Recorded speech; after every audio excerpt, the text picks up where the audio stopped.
everybody, welcome to Lucky Friday 13th on the Disabled Investor Channel.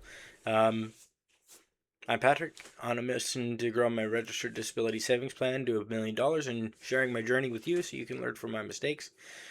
Today was one of those days when it started off looking positive and ended the day negative. I'm down over $10,000 since last Friday. Didn't make any trades today. Was trying to remain hands off and just kind of wait for opportunity. I did place some orders, but didn't get them. I was going to buy some more shares or another leap for AST SpaceMobile for a $100 call. Didn't get the price I was looking for, and I also didn't get a chance to buy back. Or I offered money, but I didn't get the price that I wanted to buy back the covered call that I sold for my Alphabet shares. So that's okay.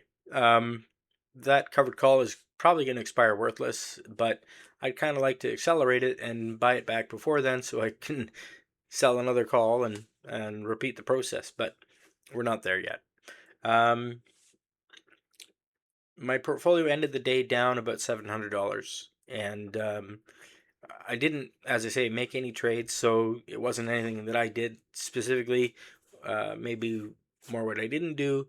I'll go through what made the biggest impact on my portfolio and leave you with a little bit of lucky gameplay I had with Battlefield 6. Starting with the total of my portfolio today, which was $169,847. Might as well say 850.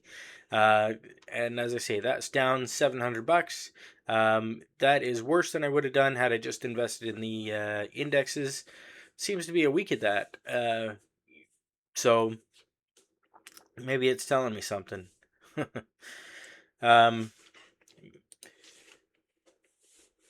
My portfolio was down mostly thanks to the leaps that I have for Nvidia, the $170 call that expires in January 2028, and the $160 call that expires in January 2027. Those were both down.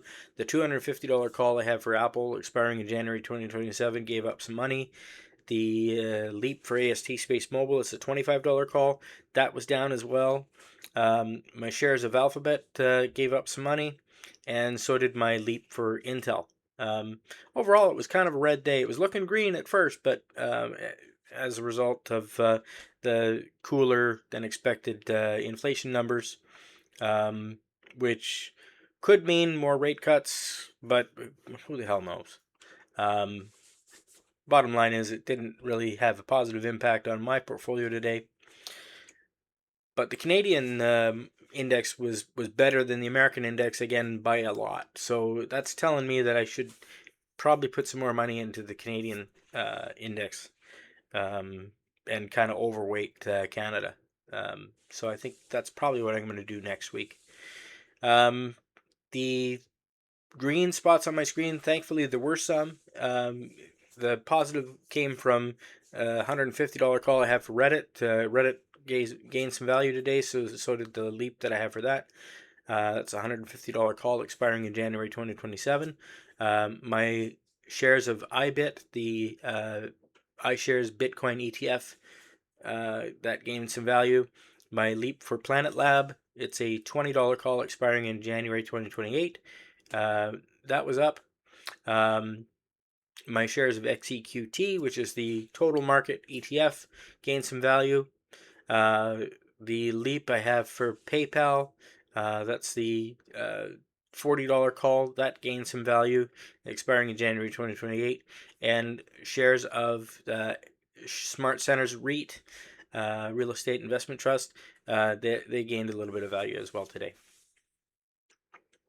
And it wasn't all bad. I had a pretty good gameplay session with Battlefield 6, which I'll leave you with. And, hope everybody has a good weekend. I'll talk to you again on Monday. Thanks for watching.